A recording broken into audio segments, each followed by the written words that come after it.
불법을 저지르는 분들은 제가 보니까 공감대가 막론하고 안 좋은 머리를 되게 많이 굴리세요. 왜냐? 내가 불법이니까. 그런 거 보고서 여러분 나도 저렇게 하면 여러 개 할 수 있으니까 좋은 거 아닌가? 안녕하세요 여러분. 저는 현재 공감대어 사업 5년차 공감대어 관련한 정보들을 알려드리고 있는 차민슬이라고 합니다. 제가 최근에 소통방을 열었어요. 공감대어 이 사업에 관심이 있는데 에어비앤비랑 단기 임대는 너무 해보고 싶지만 이런 질문을 할 곳이 없어서 저한테 인스타그램이나 유튜브 같은 채널로 질문들이 되게 많이 오는데 그런 분들의 답답함을 해소를 시켜드리고자 최근에 단톡방을 열었어요. 그 단톡방에서 궁금하신 질문들을 받고 제가 답변해드리면서 도움을 드리고 있는데요. 많은 분들이 되게 자주 묻는 질문 10가지를 갖고 왔어요. 지금 이 영상이 사실 그냥 라이브 같은 느낌이 들 거예요. 어차피 제가 연기자도 아니고 대본을 보면서 말씀드릴 필요도 없고 오히려 이런 현업에 관련한 이야기를 좀 더 가감없이 말씀을 드리는 게 오히려 더 도움이 될 거라는 생각이 들어서 질문들만 정리를 해왔거든요. 그래서 이 영상을 보시면 에어비앤비 그리고 단기 임대를 내가 해보고 싶었지만 아직은 도전할 엄두가 안 났다든지 해보고 싶은데 이 부분에 대해서는 도무지 답이 뭔지 알 수가 없다라고 하셨던 분들한테는 무조건 도움이 될 영상일 테니까 꼭 시간 내셔서 끝까지 봐주시면 좋을 것 같아요. 실거주 안 하고 10개나 운영하는 건 사실상 불법 아닌가요? 단속 걸리면 벌금이 얼마인가요? 작년 11월부터 에어비앤비 플랫폼에서 불법으로 운영하고 있는 숙소를 삭제 조치를 하겠다는 공문이 떨어졌고 불법 에어비앤비들이 다 삭제가 되고 있어요. 지금은 제가 보니까 그래도 90% 정도는 이미 다 삭제가 된 상태거든요. 여기서 말하는 불법 에어비앤비가 뭐냐면 사업자 등록 없이 영업신고증 없이 운영을 하는 숙소들을 보고 불법 에어비앤비라고 합니다. 당연히 우리가 돈을 벌어들이는 1년의 활동을 하고 있으면 당연히 사업자를 내고 소득에 대해서 신고를 하고 거기에 맞는 세금을 내고 하는 게 어떻게 보면 되게 당연한 건데 사실 이게 에어비앤비 쪽은 유난히 아직 보이지 않는 좀 암흑에 있었어요. 그래서 저같이 실제로 합법으로 운영하고 하는 분들은 좀 억울하기는 해서 우리는 똑같이 법 다 맞춰서 합당하게 하고 있는데 그렇지 않은 숙소가 되게 많았어요. 어느 정도냐면 서울 에어비앤비 기준으로 10개 중에 9개가 불법 에어비앤비였습니다. 관심 있으신 분들이면 아마 뉴스에서 보신 적도 있을 거예요. 뉴스라는 게 자극적인 기사들이 나는 그런 매체다 보니까 그것만 보고 겁을 먹으신 분들도 많을 거예요. 근데 절대로 겁을 먹으실 필요가 없다. 어차피 우리는 합법이란 말이 생긴 것도 좀 웃기긴 해요. 얼마나 불법이 많았으면. 그래서 질문으로 돌아가 보면은 10개를 이제 저는 현업자니까 되게 누구보다 잘할 거 아니에요. 이 시장에 대해서. 일단 현 시점 기준으로 에어비앤비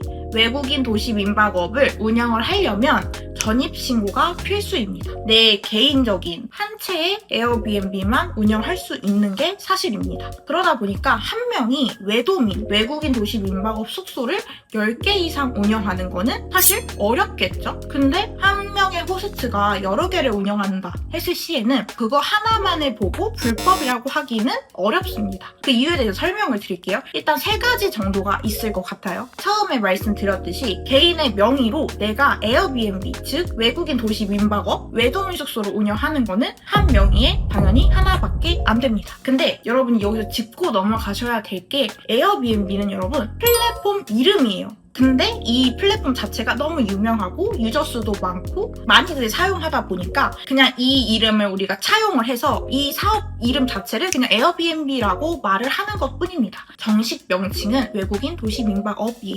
그래서 저도 사실 여러 개 운영을 하는 게 호스텔업 같은 경우는 명의가 필요가 없고요. 일반 숙박업도 마찬가지예요. 그리고 이제 두 번째가 가족 명의를 활용을 해서 한 분이 여러 개의 외도민 숙소를 운영을 하실 수도 있어요. 실제로 공동 호스트라는 기능을 통해서 우리가 위탁으로 운영을 할 수도 있거든요. 그렇게 했을 때는 한 명이 여러 개를 운영하는 상황이 되기도 하겠죠. 그리고 마지막 3번째가 불법입니다. 불법을 저지르는 분들은 제가 보니까 공감대가 막론하고 안 좋은 머리를 되게 많이 굴리세요. 왜냐? 내가 불법이니까. 그런 거 보고서 여러분 나도 저렇게 하면 여러 개 할 수 있으니까 좋은 거 아닌가? 혹은 그 사람들을 막 욕할 필요도 없어요. 왜냐하면 결국에 그냥 진실이 승리하고요. 진짜만 남아요. 그런 걸 생각하시면 하시면 제 불법이다 막 할 필요가 없습니다. 긍정적인 생각을 하고 그냥 나는 내 앞길만 제대로 가면 돼요. 여러분이 제 영상을 지금 보게 된 것처럼 정확한 정보를 주는 사람들의 얘기를 듣고 그대로 그냥 나만의 정도의 길을 가면은 됩니다. 그래서 10개 운영한다고 불법인 건 아니다. 근데 전입신고를 안 하고 외도민 숙소를 운영한다? 이거는 가능하지 않습니다. 플러스 단속 걸리면 벌금이 얼마인가요? 이거는 사실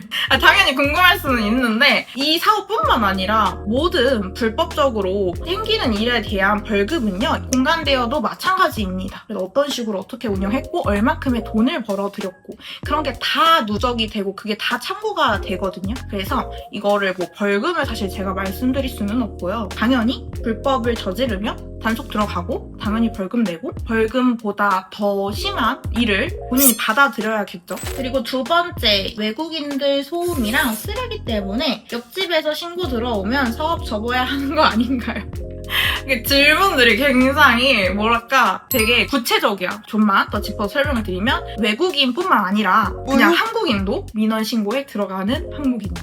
이게 유난히 이 사업군에서만 일어나는 거 절대 아니에요. 그리고 그것도 있어요. 제가 운영을 한 지 꽤 됐잖아요. 5년 차가 보니까 되게 다양한 숙소도 여러 지역에서 오픈을 해봤고 그만큼 정말 수많은 게스트분들을 받았겠죠. 저는 지금까지 정말 단 한 번도 소음 그리고 쓰레기 때문에 문제가 된 적이 한 번도 없어요. 근데 왜 그럴까요? 우리가 어떤 카페를 놀러 갔어. 공간이 너무 깨끗하고 되게 청결하고 너무 잘 정돈이 돼 있어. 그러면 거기에 들어간 사람들의 행동은 어떻게 될까요? 그 장소에 맞는 행동을 하게 되거든요. 그래서 내가 호스트이고 공간을 오픈을 해서 문제없이 운영을 하고 싶으면요. 우리가 애초에 공간을 잘 세팅을 해두면 됩니다. 숙소 내부에 분리수거함이 따로 있고 휴지통도 따로 있고 한데 굳이 어떤 바보가 그 쓰레기를 숙소에 안 버리고 막 밖에다가 내비쳐 둔다든지 절대 이러지 않거든요. 그래서 이거는 호스트가 공간을 어떻게 운영하는지에 따라서 나뉘어요. 뭐 한간에 떠도는 어떤 게스트가 어떻게 해가지고 막 집을 개판으로 만들어 놓고 갔네. 그거는 그 수많은 게스트들 중에 그런 분들이 있을 수도 있겠죠. 근데 그런 일들이 정말 많이 일어나지 않습니다. 그리고 그 전에 우리 호스트가 운영하는 우리 공간이 게스트가 문제 없이 편하게 이용할 수 있게 모든 게 잘 짜 맞춰져 있는지 먼저 확인을 해보시면 좋아요. 그리고 그게 잘 세팅이 돼 있잖아요. 전혀 문제가 일어나지 않습니다. 저는 뭐 강의나 컨설팅 할 때는 매물 계약할 때 가서 실제로 어떤 시설을 어떻게 파악을 해야 되는지 확인을 해야 되는지까지 알려드리거든요. 진짜 약간 변태처럼 알려드려요. 왜냐면 한 번 계약을 했는데 막 소음 문제가 계속 일어나. 그럼 우리는 정상적으로 사업을 운영하기가 어려워지거든요. 그리고 갔을 때 다른 집에 얼만큼의 소음이 들리는지를 확인을 하고 싶잖아요. 그럼 저는 실제로 양해를 구해서 매물 계약 전에 그걸 제가 파악을 합니다. 굳이 이렇게 소리로 확인해보지 않아도 두들겨보고 이 벽이 뭐로 만들어져 있는지 기타 등등 그런 거를 먼저 파악을 해도 소음 관련된 이슈를 많이 줄이고 들어갈 수가 있고 나는 그럼에도 불구하고 더 알아보고 더 정확하게 좀 알고 계약을 하고 싶다 하면은 저는 사실 이 방법을 쓰는데요. 스피커폰으로 노래를 엄청 크게 틀어놓고 밖에 나가서 문을 닫고 진짜 실제로 들어봐요. 들어봤을 때 이게 어느 정도로 밖으로 새어 나오는지 옆집에서는 얼마나 들리는지 그런 거를 사전에 파악을 하고 들어갑니다. 들어가다 보니까 시설적으로는 소음이 막 밖으로 많이 새어 나가고 이런 거는 사전에 차단할 수가 있어요. 그리고 두 번째, 게스트분들이 입실을 하시면요. 우리가 숙소, 뭐 호텔 이런 데를 가도 안내사항 있잖아요. 그런 거 우리도 똑같이 하면 돼요. 안내 메시지도 보내고